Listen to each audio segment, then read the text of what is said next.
5 days of testing in Barcelona are over, and while everyone expected teething problems for the new manufacturers, one team has defied all expectations.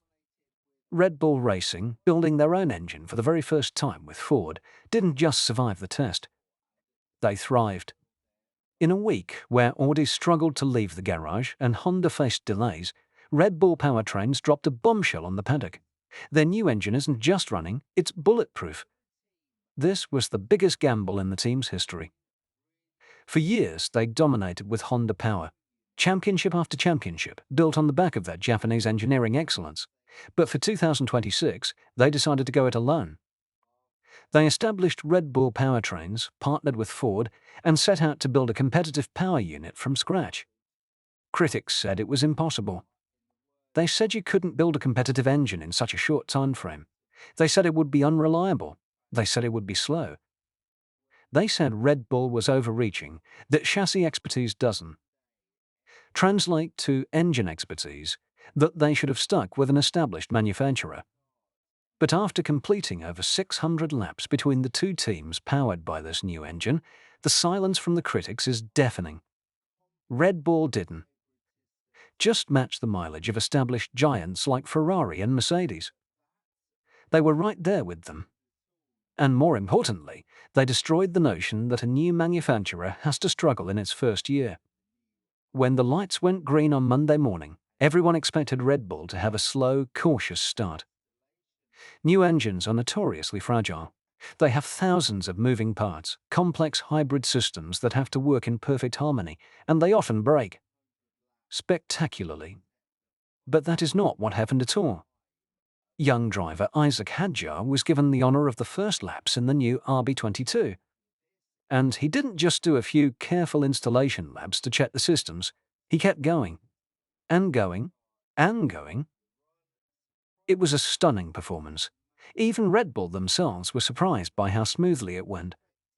Hadjar said after the run, "Surprisingly, we managed to do a lot more laps than we expected.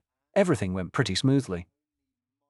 We had only minor issues, so it's quite impressive considering it's our first day with our own engine. It was definitely smooth." For a brand new power unit to run so flawlessly on its first proper day is almost unheard of in modern Formula One. These hybrid power units are monumentally complex. The internal combustion engine has to work seamlessly with the MGUK and the battery system. The energy recovery has to be calibrated. The power delivery has to be smooth. There are 1,000 things that can go wrong, and yet almost nothing did. It wasn't just the main Red Bull team that was impressed. Their sister team, Racing Bulls, also runs the new Red Bull Ford engine, and they had a similarly positive experience. Driver Liam Lawson racked up 88 laps on his first day, and he confirmed that reliability was the standout story. "The main thing is reliability," Lawson said. "At the moment, we've done a good amount of laps, and honestly the only issues we really had today were safety precautions, not really any actual issues. On the power unit side, it has been very, very good." When you examine the mileage charts from the first day, the story becomes crystal clear. The two teams powered by the new Red Bull engine completed a combined 908 kilometers. To put that in perspective, the two Mercedes-powered teams did 973 kilometers, and the Ferrari-powered teams did 922. This means Red Bull, on their very first day as an engine manufacturer, were right there with the established giants. They did more mileage than Audi, who had been working on their project for years and struggled immensely. They did more than Honda, who didn't even run on the first day. By the end of the week, the Red Bull-powered cars had completed over 622 laps, nearly 3,000 kilometers. While slightly less than Mercedes and Ferrari, it is still a hugely impressive number for a two-team program with a brand new engine. Compare that to Audi. Compare that to Honda and Aston Martin, who limped through the week with reliability gremlins and sensor failures. Red Bull wasn't just competitive, they were setting the standard. Perhaps the most telling praise came from a rival. George Russell, Mercedes driver and a man who knows a thing or two about dominant engines, was watching from the sidelines, and he was clearly impressed. He singled out Red Bull's performance, saying, "The Red Bull power unit has completed a lot of laps, which given that it as their first engine they've built means they've clearly done a good job. It was impressive and quite surprising to see what the new manufacturers have been capable of. That last line was a clear nod to Red Bull's success compared to Audi's struggles. In a world where drivers rarely praise their rivals, this was a huge vote of confidence. When George Russell, who drives for your biggest competitor, is publicly impressed, you know you have done something right. It is not just about reliability, though. An engine can run all day, but if it is difficult to drive, if the power delivery is harsh and unpredictable, it is not going to be fast. The 2026 regulations, with a much bigger electric motor and no NGUH, have made drivability a huge challenge. The way the power is delivered to the wheels, how the combustion engine and the electric motor work together, can make or break a car's performance. A jerky or unpredictable engine makes the car almost impossible to drive on the limit. The driver cannot trust it. They cannot commit to a corner if they don't know whether the power will arrive smoothly or in a violent surge. But here too, the Red Bull engine seems to be a winner. Max Verstappen himself said the team had hit the ground running quite well with the engine.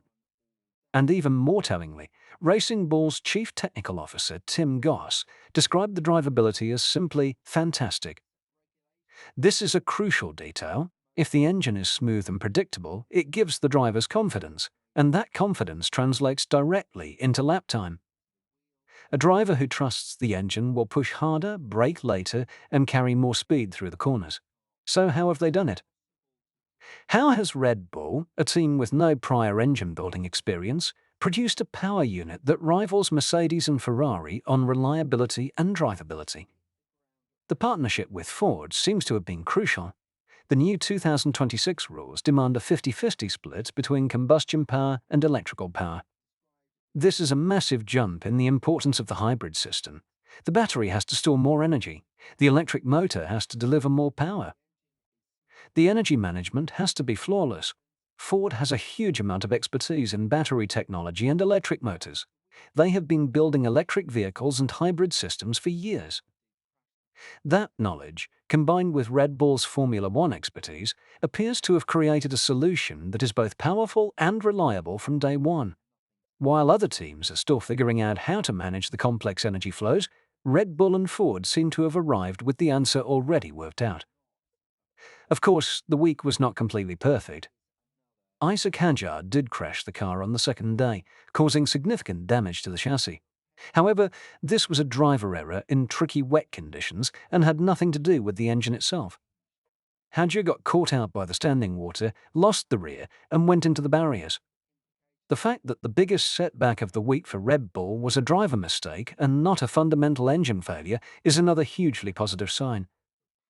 They lost a day of running due to repairs, but the underlying story of the engine strength remained unchanged. This strong start for Red Bull Powertrains has massive implications for the entire Formula One grid. For the past decade, Mercedes and Ferrari have been the benchmark for power units. Other teams, even championship-winning teams like Red Bull with Honda, have been customers. They have always been slightly dependent on another company for a key part of their performance. By successfully building their own engine, Red Bull has joined the elite club of true works teams. Mercedes, Ferrari, and now Red Bull. This gives them a huge advantage. They can now design their chassis and engine in perfect harmony, a level of integration that customer teams can only dream of. Every pipe, every wire, every component can be placed in the optimal position for aerodynamic performance without having to compromise for an engine designed by someone else. This level of integration powered Mercedes' long run of dominance from 2014 to 2020. It is a level that Red Bull has now unlocked for themselves, and that should terrify the rest of the grid. Furthermore, the success of the Red Bull engine sends a powerful message to the paddock. It shows that it is possible for a new manufacturer to enter the sport and be competitive right from the start, as long as they have the right resources and the right people. This will be a huge encouragement for other potential manufacturers who might be considering entering Formula One in the future. But it also puts immense pressure on the existing manufacturers, especially those who have struggled. Audi, for example, had a nightmare test. They completed a fraction of the laps that Red Bull managed. They will be looking at Red Bull's performance with a mixture of envy and concern. The bar has been set, and it has been set very high. The Barcelona test has set the stage. Red Bull has proven they can build an engine. They have proven they can be reliable. They have proven the drivability is exceptional. Now, the question is, are they fast enough to win? With Max Verstappen behind the wheel, Adrian Newey's aerodynamic genius shaping the chassis, and a bulletproof Ford engine providing the power, the rest of the grid should be very, very worried. Audi and Honda have a mountain to climb. Mercedes and Ferrari know they are in for a fight. And Red Bull? Red Bull is just getting started. The 2026 season is going to be fascinating.